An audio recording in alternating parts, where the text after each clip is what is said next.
hati bila ku.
Monumen ini dipersembahkan bagi 7 pahlawan revolusi, korban kebiadaban gerakan 30 September PKI yang mencoba mengkhianati Pancasila yang sakti.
Cita-cita perjuangan kami untuk menegakkan kemurnian Pancasila tidak mungkin dipatahkan hanya dengan mengubur kami dalam sumur ini.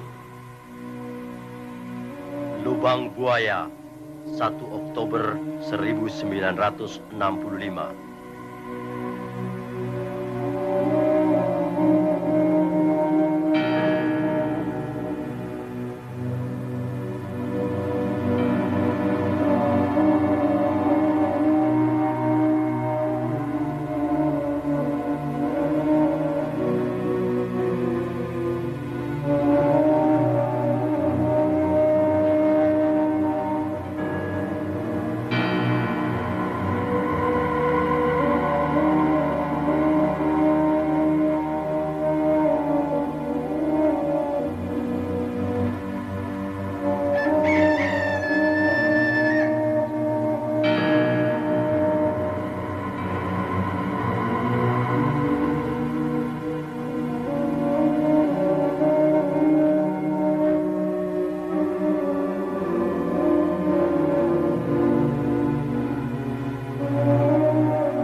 Peristiwa penganiayaan ini terjadi pada tanggal 13 Januari 1965, sekitar subuh di desa Kanigoro yang terletak tidak jauh dari kota Kediri. Ribuan orang-orang PKI menyerbu tempat training center pelajar Islam Indonesia. Kecuali melakukan pemukulan terhadap seorang kiai dan beberapa orang guru, mereka menginjak-injak kitab suci Al-Quran. 2 hari kemudian, pada tanggal 15 Januari 1965, di suatu desa juga di Kediri, ribuan orang-orang PKI menyerang petani Sudarno dengan dalih sengketa sawah.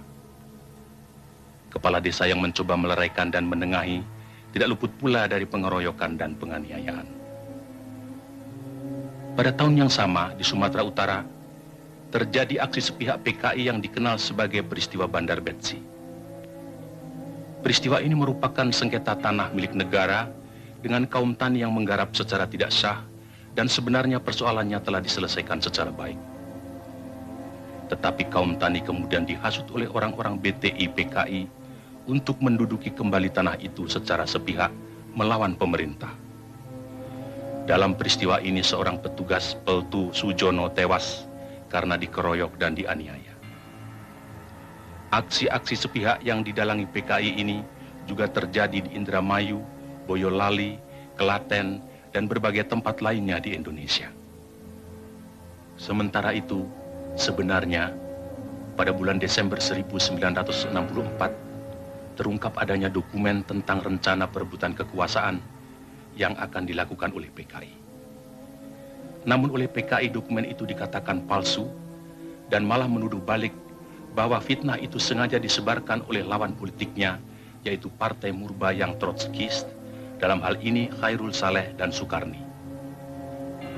Juga dokumen yang semacam pernah tersiar menjelang pemberontakan PKI Madiun tahun 1948 yang juga disanggahnya namun kemudian terbukti benar.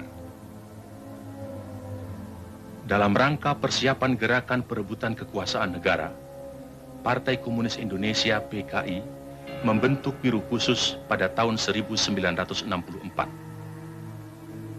Tugas Biro Khusus ini adalah melakukan infiltrasi ke dalam tubuh ABRI. Sifat kegiatannya rahasia, dan biro ini dipimpin oleh Sam Kamaruzaman sebagai ketua, yang bertanggung jawab langsung kepada ketua partai DN Aidit. Biro Khusus inilah yang kemudian diberi tugas oleh pimpinan PKI untuk menyusun gerakan 30 September 1965. Sementara itu pula, atas saran Perdana Menteri Republik Rakyat Cina Zhou Enlai, PKI melancarkan tuntutan pembentukan angkatan kelima, yaitu agar buruh tani dipersenjatai. Tuntutan PKI ini tidak mendapat dukungan kecuali dari pimpinan Angkatan Udara Auri, Menteri Panglima Angkatan Udara Omar Dhani. Sebaliknya, Menteri Panglima Angkatan Darat Letnan Jenderal Ahmad Yani secara tegas menolaknya. Karena menurut perhitungannya, pembentukan angkatan kelima akan menimbulkan keruwetan dalam garis komando maupun pengawasan kekuatan bersenjata di Indonesia. Perlu dicatat, gagasan ini sebenarnya tidak lepas dari kesanggupan Zhou Enlai yang menjanjikan 100.000 pucuk senjata ringan secara cuma-cuma. Dalam kenyataannya kemudian, meskipun pembentukan angkatan kelima tidak terwujud, namun pemberian senjata dari RRC ini tidak terlepas dari penyusunan kekuatan bersenjata yang digunakan oleh PKI dalam gerakan 30 September 1965. Karena sikap pimpinan Angkatan Darat yang tidak mau mendukung tuntutan-tuntutan PKI tersebut, dan juga karena PKI selalu mencurigai pimpinan Angkatan Darat sebagai kekuatan utama yang akan merintangi perjuangan PKI, sebagaimana pengalaman-pengalaman sejarah peristiwa Madiun tahun 1948, maka diciptakan isu Dewan Jenderal yang dikatakan akan melancarkan coup. Seiring dengan isu ini, dengan gencar tersiar adanya dokumen Gilchrist yang konon menurut versi PKI ditemukan di rumah Bill Palmer sewaktu rumah orang Amerika itu diobrak-abrik pemuda rakyat. Gilchrist adalah duta besar Inggris Dan dalam dokumen yang ternyata palsu itu tersebut kata-kata "Our local army friends" yang kemudian diinterpretasikan sama dengan Dewan Jenderal.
Maaf kawan edit, ada telepon.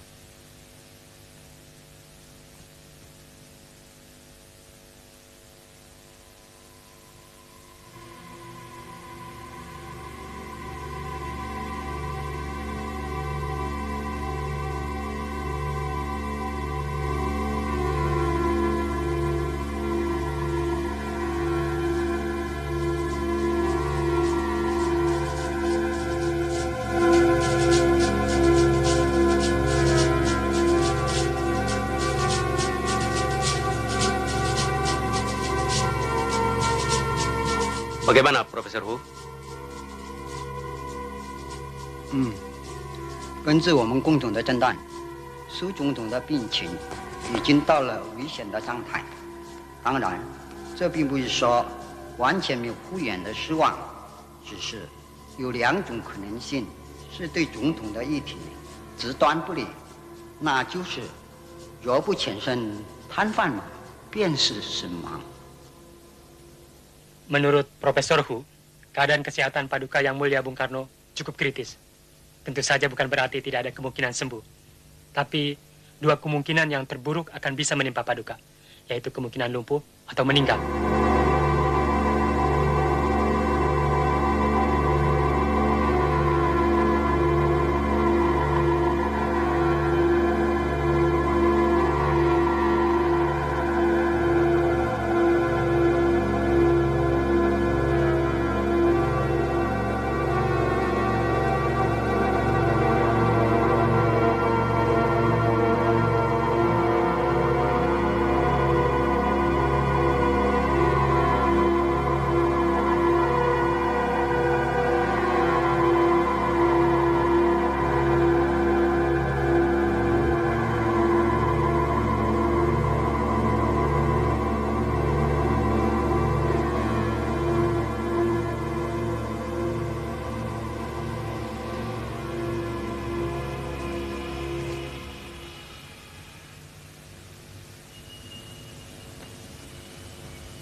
Jadi para pendengar, kita telah menikmati serangkaian lagu-lagu keroncong. Inilah Radio Republik Indonesia, Studio Jakarta. Kita menantikan sekarang Warta Berita tepat pukul 13 waktu Indonesia bagian Barat.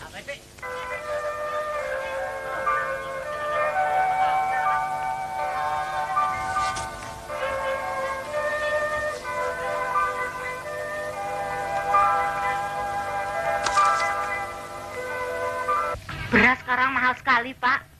Lalu apa saya mesti jual harga diri saya dengan beras? Masuk sopsi, ikut-ikutan bernasakom, biar naik pangkat, naik golongan. Loh, kok marah? Saya cuma bilang, beras sekarang mahal sekali. Lalu? Kalau jatah beras kita terus-menerus dicabut dari kantor, lama-lama kita bisa makan baju. Yang penting halal. Soal beras, soal dunia. Soal kedudukan, soal dunia. Loh, kok lewat depan? Pintu samping dikunci, Bu. Dapat berapa liter, Mbok? Seperti biasanya, Bu. Dalam keadaan bobrok seperti sekarang ini, kita harus lebih dekat kepada Allah. Dan jangan biarkan kita hanya mengeluh. Iman justru harus kita perteguh. Jangan mudah terbujuk oleh apapun. Juga jangan takut kepada ancaman komunis, sopsi, fana semua itu. Kalau bukan sekarang, bukan kita yang memenangkan peperangan ini. Insya Allah anak-anak kita. Insya Allah anak-anak kita yang akan menegakkan kebenaran di negeri ini. Saya yakin komunis dan kaum materialis akan hancur di mana-mana. Manusia tidak akan mampu selamanya bersombong. Seperti putra Nabi Nuh. Tidak lama lagi Hanif akan jadi orang insinyur pertanian.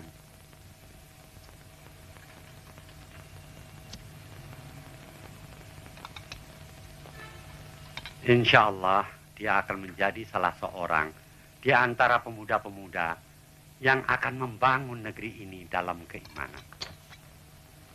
Membersihkan udara negeri ini yang kotor oleh kemunafikan, oleh syirik, oleh slogan-slogan komunis yang menyesatkan dunia. Astagfirullahaladzim.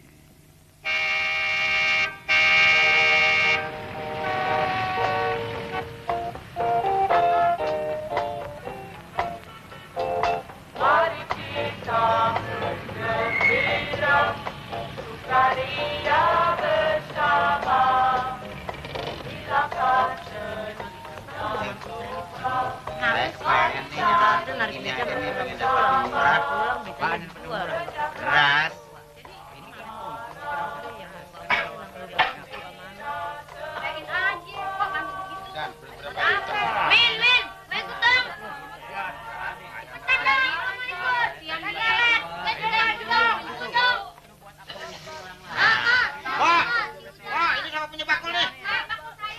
Bengong aja. Babat mau aja. Bat. Kacang.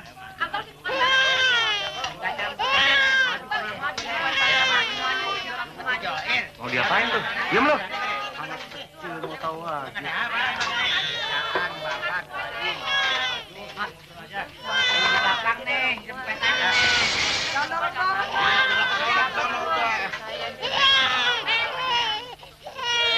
Jangan belajar. Sakit gua. Lu mau ngantri mau ngapain di kemari? Jangan repot. Satu-satu. Ya. Tuh, gua kata juga apa tuh? Ini bocah lagi ini berisik banget sih lagi lu.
Jangan sepelekan latihan baris.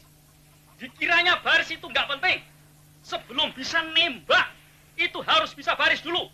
Itu yang namanya disiplin. Ngerti? Tegak senjata! Gerak!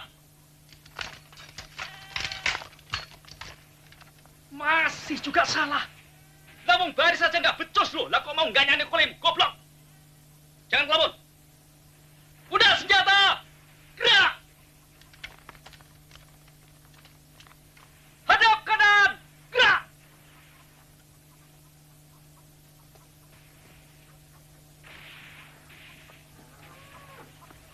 Perhatikan! Maju! Jalan!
inilah saatnya kita merebut kekuasaan. Kita harus lebih cepat. Kita harus mendahului. Jangan didahului.